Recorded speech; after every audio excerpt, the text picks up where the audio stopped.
It's the Real News Network. I'm Sharmini Pires coming to you from Baltimore. The Sunday Telegraph in the UK reported this week that Saudi Arabia hired Tony Blair and his organization, the Institute for Global Change, to advise them on how to modernize Saudi Arabia. Blair's Institute for Global Change on its website says it is a non-profit institution founded and managed by Tony Blair, the former Prime Minister of the UK, who is among the architects of the 2003 invasion of Iraq and has been well known for his promotion of Islamophobia, not necessarily a beacon of modernization. Now, Saudi Arabia's program called Vision 2030 is a long-term project to reform, perhaps revolutionize the country. It is associated very closely with the Crown Prince Mohammed bin Salman. Now, Rami Khouri, a senior fellow at the American University in Beirut, told Al Jazeera recently that reforms are pushed forward while silencing any dissenting voices in the country. Let's listen. Clerics, journalists, women, business people, any independent thinkers who give a viewpoint that is not in line with the government's views, whether it's about Israel or about the U.S. or Yemen or Qatar, whatever it may be.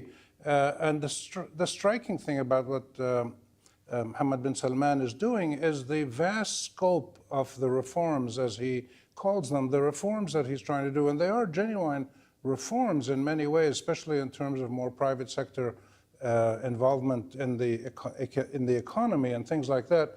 But it's so comprehensive that it has put control of every aspect of life: media, politics, military, economy, religion, social norms. Every aspect of life is in the hands of the Crown Prince. The terrible irony is that Saudi Arabia needs to make reforms.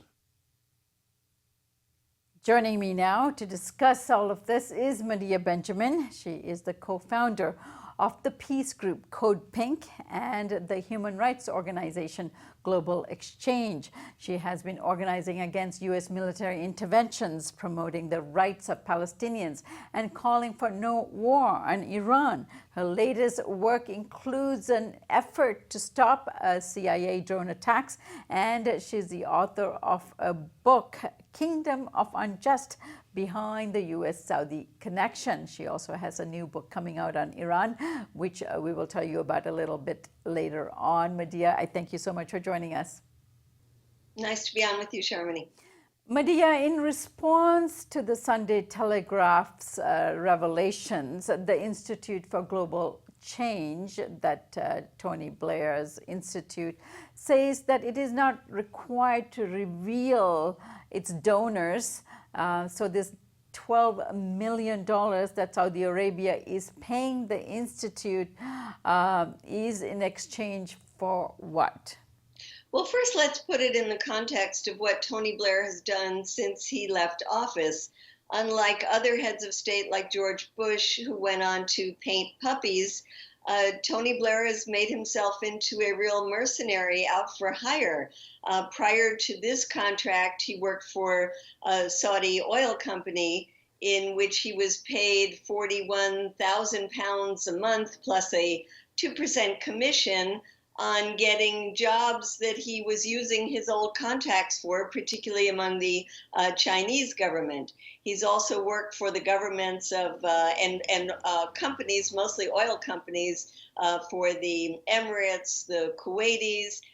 He even worked for the government of Kazakhstan, where he was criticized tremendously for consulting with the autocratic president, trying to give him a lift to his image after they had slaughtered 14 unarmed civilians. So he is a man for hire, and what better place to go than to the Saudi government if you want to get well paid. Medea, Tony Blair's Institute for Global Change publishes a series of reports on the war in Yemen, praising Saudi Arabia and comparing the Houthi rebels to ISIS. Now, do you think that Saudi Arabia needs this kind of legitimacy to carry out what they're doing in Yemen, and it's worth paying for to have the former Prime Minister of the UK advocating their goal in Yemen? Well, it's disgusting that Tony Blair is working for the Saudis, but Tony Blair himself, let's remember, as the architect of the invasion of Iraq, an Islamophobe, and somebody who is, as I said, out for hire. He is now putting his lot in with the Saudis and justifying their bombing of Yemen that has caused the greatest human catastrophe in the world right now. So Tony Blair certainly is not known as somebody with great ethics, and I guess that's what they want in Saudi Arabia, someone who will help cover for them the horrendous deeds they're doing in Yemen and the repression inside Saudi Arabia while they are trying to paint themselves around the world as a model of reform. In fact, in Tony Blair's own organization, they put out a gushing article on Mohammed bin Salman as this great reformer, and how the Western countries should, including Britain, should take him as a model of how to tackle the issue of the politicization of Islam. So it's quite remarkable that Tony Blair is touting the Saudis as someone that the Western world should model themselves after.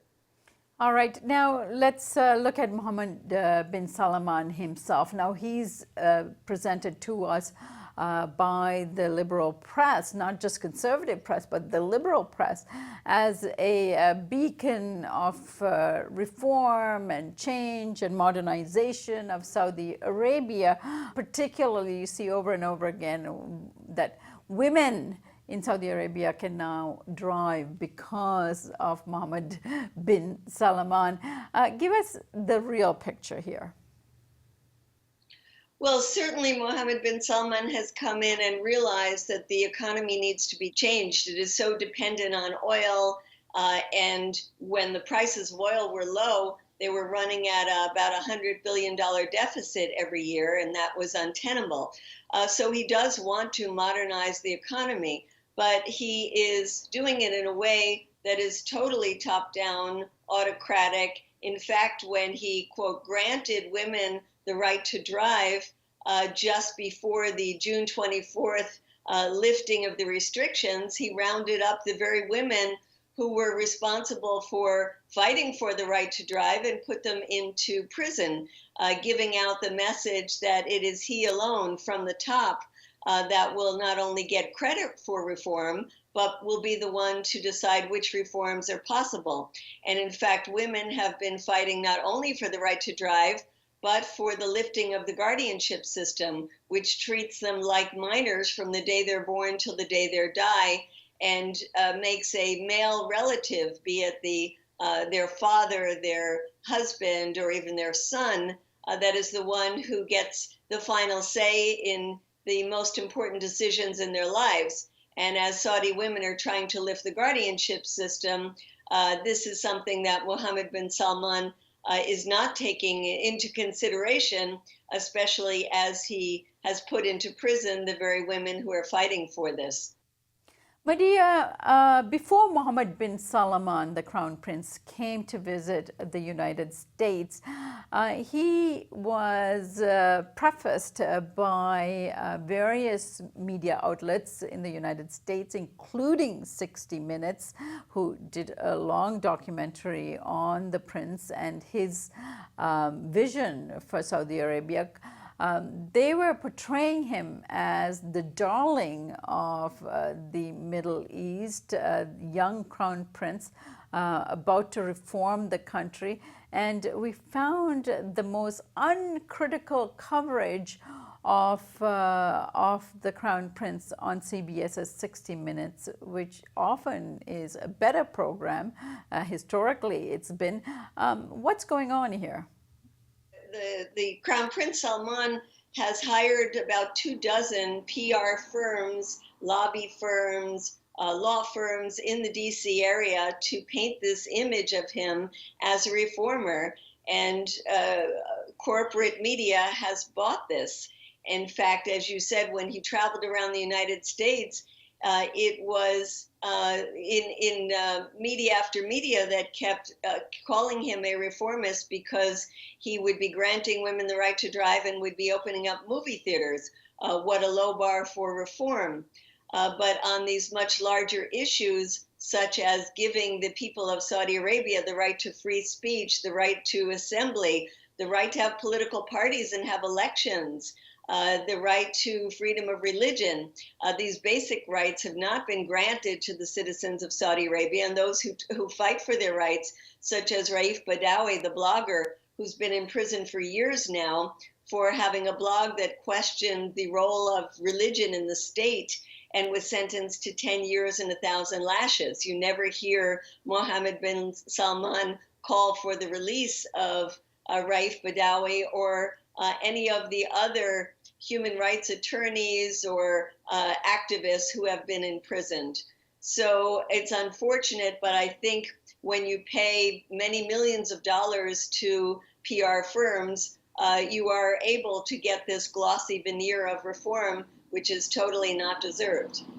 All right, now finally, Medea, the record of Tony Blair that you have already alluded to includes advocating for bringing democracy to the Middle East and fighting radical Islam, as he had put it. How does these two ideas sit with the government of Saudi Arabia that is bringing democracy to the Middle East while serving a crown prince and also fighting radical Islam? Well, first of all, Saudi Arabia not only ensures through repression that there will be no internal democracy, but it also uses weapons from the UK, US, and other Western liberal democracies to crush any uprisings in their neighborhoods, such as they did when the people of Bahrain rose up to try to free themselves of a repressive dictatorial regime. And so there is certainly no freedom or democracy in Saudi Arabia, and Saudi Arabia is spreading its perversion of Islam, Wahhabism, around the region that is responsible for the ideological underpinnings of groups from ISIS to Al-Qaeda. So Tony Blair is being well paid to be a cover for continued repression in Saudi Arabia and beyond. Medea, thank you so much for joining us, and we look forward to your new book on Iran, which the title is Inside Iran, The Real History and Politics of the Islamic Republic. Look forward to that, Medea. Thank you so much. Thank you. And thank you for joining us here on the Real News Network.